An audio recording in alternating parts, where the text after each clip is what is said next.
Okay, you're back. I went ahead and set up one fluting platform on that preform and stuck it in my sollberger jig. This is a deal that I built, and I built it, you know, just kind of looking at the plans online and thinking about what the maximum height and minimum height of things I'd try and flute would be and stuff.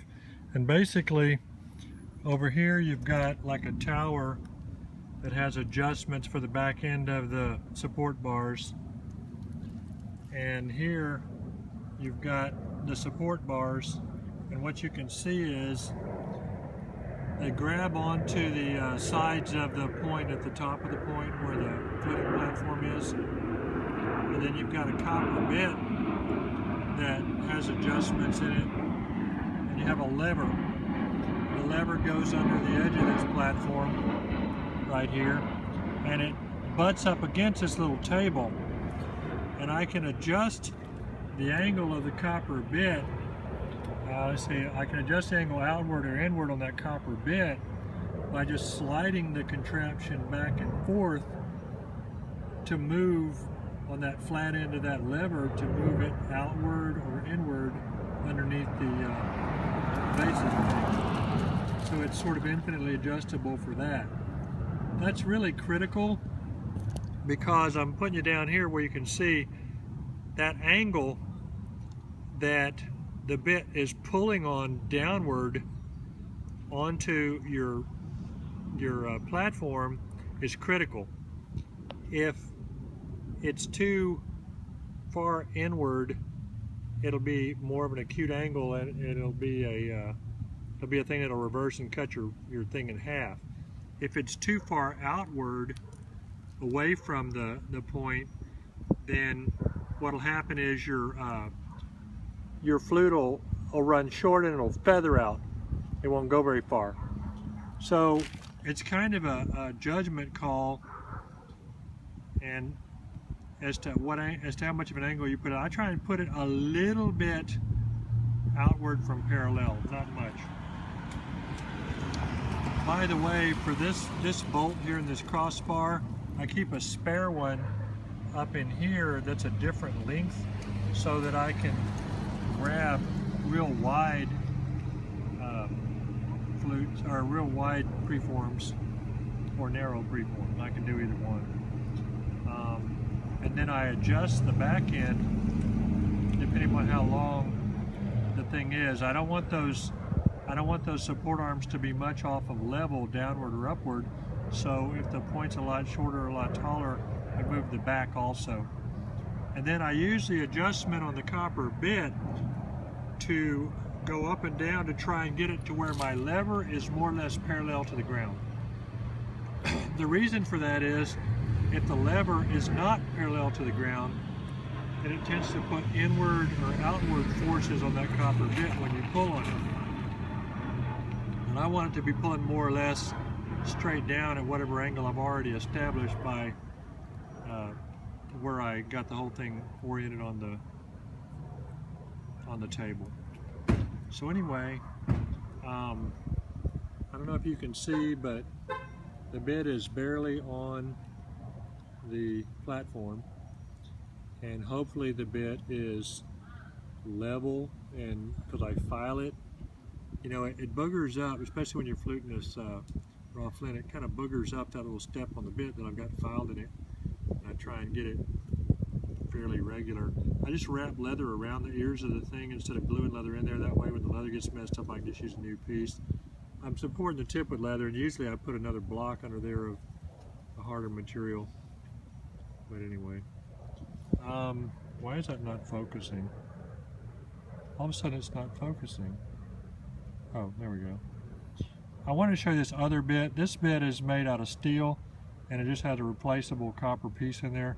You could save a lot of money by doing that. Also, this copper piece is thinner than that other one. And you don't need a really thick one, because if it's wider than the, I mean, it helps with the deformation. It doesn't deform as much, but it doesn't need to be that wide. So you don't need a big piece of copper. You can use other materials. And also on this one, when I built it, I put the little holes closer together so I can have a finer adjustment to try and level out the handle. And And I take those handles and I hollow out both ends of them so I can use either end if one of them starts cracking or something. So anyway, that's that. And I guess I'll go ahead. One of the things I do too when I'm doing Clovises especially is I'll put myself a little striker beside the thing, and when I start pushing on it, if I get the pressure that I think is the right amount of pressure for that thing to go and it hasn't gone, I built the platform too stout or something, I'll go ahead and tap it. I'll tap the bit, like just gently tap it on the back with that little striker, and it'll shock it and make the thing initiate. I don't try and knock it outward, I just tap it.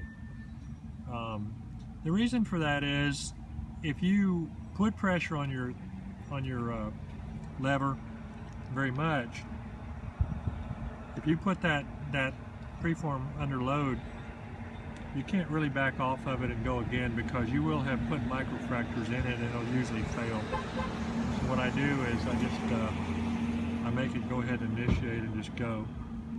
And it's kind of a trial and error thing, an experience as to when you know, like we're trying to do a Clovis, when you know for the material that you're using and the platform you got built, how much pressure to have on it. If you've got it at an angle where it's going to feather out, it's no big deal. But if you've got an angle more straight in where it's going to step out, and you put too much pressure on it beyond what it needs to run the length you want, you're running the risk of it blowing up your piece in reverse engine anyway, so I try not to do that. So I'm going to make you a little dizzy here and move up here and try and put this thing in a holder and change it around, and then I'll go ahead and try and push that. I did not get the preform built like I wanted it, because I was doing it on camera, and that doesn't really matter to me. It may well not go right at all, but the whole thing is to try and show you how it's set up and teach you how it works, and like I say, you can try and do it on your own. Another thing I do sometimes is I just take my thumb and forefinger at the top of that bit. I sit back on the top of the tower, and then I push on the lever with my left hand. And with my right hand, I put my thumb and forefinger on the top of that bit and sort of hold it from going forward or backward on the top of that platform until I get the pressure built up. Because sometimes if it starts putting a little outward pressure before you get the pressure built up as much as you wanted, it can have a kind of an early go where it doesn't really do anything. So we'll see, but like I say, I don't think things built super good on the smoothness and the uniform convexity and thickness and stuff of the preform. So I may just be sacrificing the thing here now just for y'all's amusement, but that's okay too. I'll be back in a sec.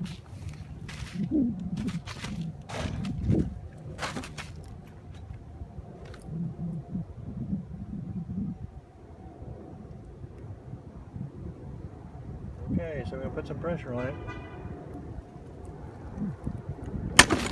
And it went. And it did cut the preform in half. Kind of in the middle. Let me get it, I'll come show you.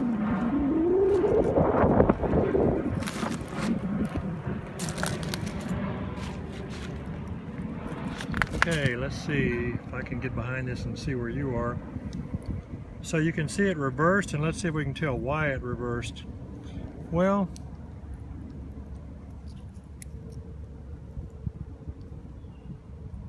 what it looks like, of course I don't have the flute flakes down there somewhere, and I need to find it and look at it, but basically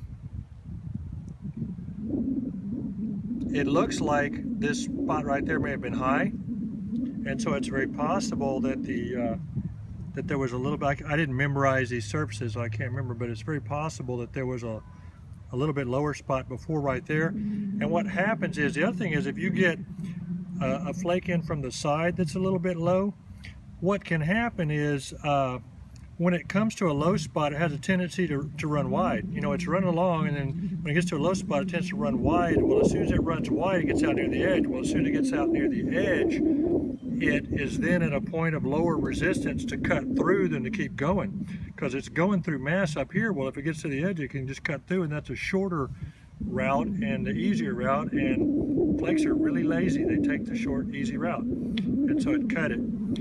If it had gone further and cut it up here, it would have been better, because it would have, you know, I still would have had a good fulsome in there. This would make a fulsome, and I probably could do it, but it's already run real wide right here. It's spread out. I wish I had that flute flake right here, but I don't want to bother looking for it while y'all are sitting there watching. But when it's a little bit longer, you know, you can just go ahead and do the other side and run it. But I'm not going to set up the other side and do it right now. I want to show you something else anyway.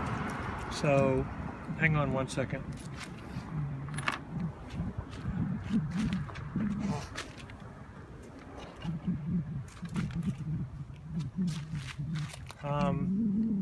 Man, I really need this camera done better. Hang on one second.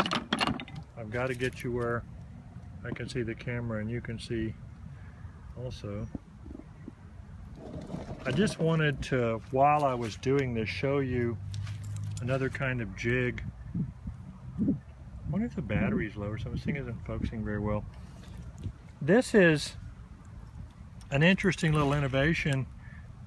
Tony Soares out of, dang it, Joshua Tree, California, made this, and he's really interested in fluting and has made an awful lot of fulsomes and things like that. And this is Tony Soares' fluting jig, fulsome fluting jig. And basically, it's kind of a portable thing. It's kind of cool. You can stick this pointed in here in the ground, and you've got some leather on, this is your channel for the flute flakes to come out of. And you got some leather on there. You can hold the thing up against it. And then this is a height adjustment for the length of it. And what you can do is, basically, I think I got that wrong direction, like this. Can you see that? I'm so bad at making videos. I'm sorry, people. You know, it just is what it is. This is a lever, and it's got a piece of bone in it, and that goes in the top, and that's your fulcrum point for that in the top. And so you get your point and you adjust it, the length with this, to where it's long enough for the point to be perfect, where this is right where you want it on the platform. And you can kind of hold it with your foot on the top of this thing, and then, or on the back of it. Can you see this at all? And then basically you just hold it up against there with your offhand and keep the thing in place with your foot, and lever it with your good hand, and make you fulsome. And Tony indicates that, you know, that stuff's not for stainless steel type materials or whatever. It's meant to be used on regular fulsomes with a with good material, high quality material, or heated material, whatever, because it's not, you know, meant to just take huge amounts of load. But I'm sure it works fine. I kind of collect the kind of things like this, and I haven't actually used Tony's thing, but I've kind of kept it as a keepsake. But I think it's cool, and you can probably get one from him. He's on flintknapping.com, so if you wanted one, I'm sure he'd make you one probably, although I haven't asked him that. But anyway, so I ruined this on camera, so it's kind of like a celebrity mistake or something like that. I don't know, you know, maybe I should like glue that back together and give it to somebody as a prank gift. Tell them it's a Clovis. It's a one-sided Clovis. But I didn't get these things very good. But I did show you a lot of good stuff today, I think. I mean, I think it's not a worthless kind of video. So anyway, I'm gonna go. Thanks for hanging in if you did. And if you snorted and blew milk all over the room when I broke this in half, then I'm glad to have been of amusement for you. Thanks a lot. See you next time. Freeze crack.